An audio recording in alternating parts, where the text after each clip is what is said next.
पेशंटला त्याचं काय करायचं? त्याचं मला 8 वाजेपासून 10 वाजेपर्यंत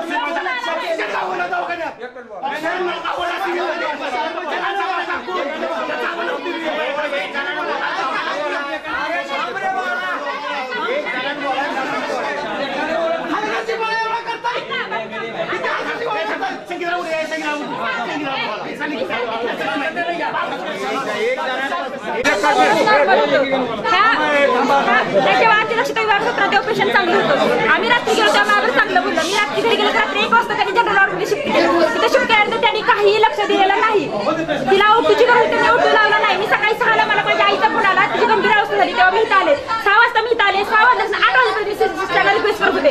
सिस्टर पण लवकर आले नाहीत. मग सिस्टरने काय केलं 8 वाजता ज्या डॉक्टरांची ट्रीटमेंट चालू त्यांना फोन केला, जगदाळे डॉक्टरांना. ते डॉक्टर 8ला फोन केला. डॉक्टर 10:30 पेशंट गेलं तरी आले नाहीत. तिला ओटू मिळाला नाही म्हणून हे पेशंट गेले. हा फक्त डॉक्टरांचा हलगर्जीपणा आहे. एवढंच मला म्हणायचंय, बाकी काय माहिती. त्या डॉक्टरांना आता त्याचा हजर करा. आणि ओटूला इथं आणलं लेट, ठीक आहे आणलं लेट. मशीन सापडली नाही. 15 मिनिटांची मशीन सापडली नाही. पेशंट इकडे झालाय त्याची अवस्था काय होत होती? धापा लागत होती. पेशंटला मशीन सापडली नाही म्हणून पेशंट गेले. अर्धा तास त्यांची मशीन शोधत होते. आम्ही म्हणलं आम्ही सातारा हॉस्पिटलला आम्ही शिफ्ट करायला तिथं सांगितलं डॉक्टरांना फोन करून.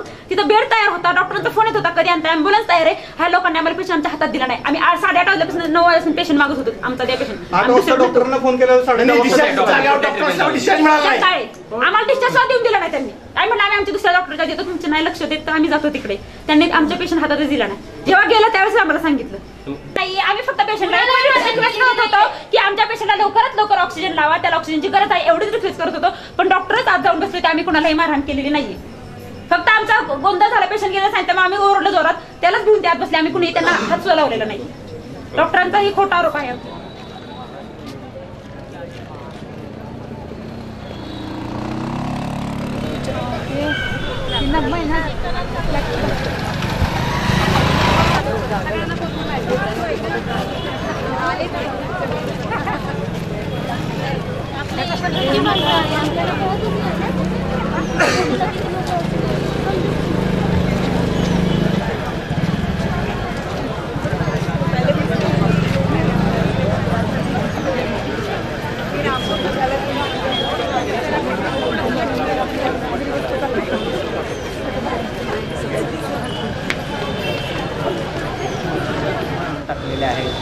आणि फोनवर मॉब बोलवून घेतलं ते तिकडची मुलं वगैरे त्यांची काय असतील ते.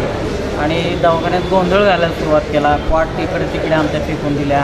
ऑक्सिजन सिलेंडरचे कनेक्शन्स कट केले, काचा फोडल्या, सक्शन मशीन खराब केल्या मोडतोड करून. आणि सगळ्यांना अर्वाच्या शिव्यामध्ये सगळे जो ॲप्रनवर दिसेल, जो आमच्या ड्रेस आहे, ड्रेस कोड जो आहे दवाखान्याचा, मावशींच्या अंगावर जाणं, सर्वंटच्या अंगावर जाणं, आमचे सुरक्षा रक्षकांच्या पण अंगावर गेले. मॉब भरपूर होता. पोलीस इथं कमी होते, फक्त 2च कर्मचारी. त्यांना काय ते आवडता आलं नाही. मग आम्ही कंट्रोल रूमला फोन केला, SP साहेबांना स्वतः फोन केला. त्याने नंतर ती फौज पाठवून दिली. तोपर्यंत त्यांचा हा दंगा सुरूच होता. दिसेल ॲप्रन की त्याच्या अंगावर जा. मलाही त्याने धरण्याचा प्रयत्न केला, पण आमचे लोक असल्यामुळे काय पुढचा अनर्थ टळला. काय इथं आमची एकच मागणी आहे की इथं पोलीस स्टेशन व्हावं, आम्हाला सुरक्षा मिळावी. आज आम्ही इतकी जनतेची सेवा करतो आहे. आज अपंगाचे दाखले द्यायचा दिवस आहे. पूर्ण जिल्ह्यातून अपंगाचे दाखले घ्यायला लोक येतात.